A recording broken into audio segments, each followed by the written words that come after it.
If you want a romantic relationship and you don't have one, I'm going to give you some keys to finding that and to creating the romantic relationship of your dreams.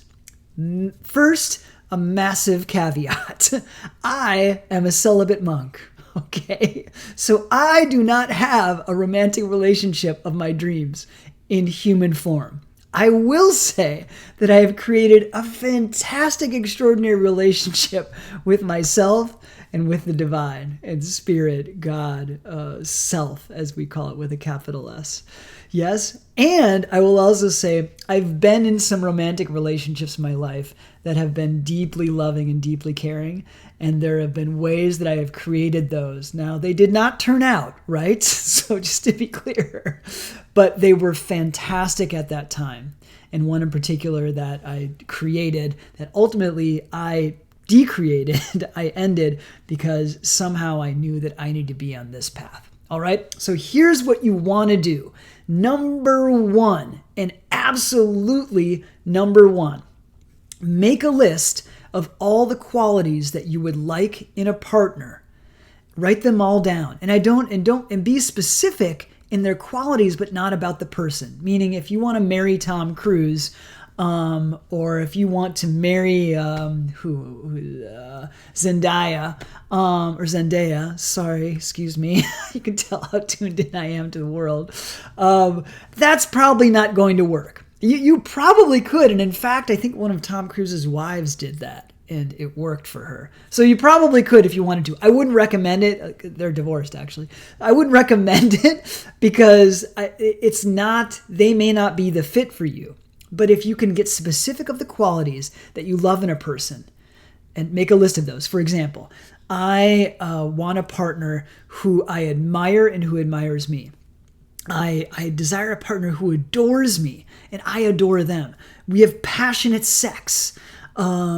We have similar career goals, that we want to be really successful. Or that they want to be really successful and I want to stay at home and raise the kids. They want kids. They want 2 kids, right? Family is really important to them. I love my family, so I want them to love their family, right? Make a list of these qualities that you want to have in the relationship that's about, and specifically about them, right? That you want to be, you could say that they're wildly attractive or they're handsome or they're beautiful, that you're wildly attracted to their body, right? So make all of these specific qualities that you're super connected to your heart. Maybe if you're on a spiritual path or a path of transformation, they're on their own as well. It gets a little tricky if you're like, I want them to be on mine, right? So, but these general qualities that have some specificity to them, make a list of those. That's number one, okay? Number two, become all of the things that you want them to be. So if you want them to be hardworking, if you want them to be open and emotional and secure and vulnerable and connected to their heart, you do that, right? If you want them to be interested in the same things that you are, great. And be open, right, at the same time. What else? I want them to be courageous. I want them to be passionate. I want them to care about me, right? You do all those things. Become, here it is, number two, become the person you want to meet. Become all of those qualities in your own unique way. They'll have their own unique expression of all those qualities themselves. But for you, become embody all of those qualities for yourself, and you'll express those in your own unique ways. Why is this important? The more that we embody certain qualities, the more that we attract those qualities out there. We're always attracting. We're always resonating with other people. So however we are attracting that outside in the world. So if you want someone awesome, become awesome. This is actually works for your kids as well. If you want your kids to be a certain way, become how you want them to be.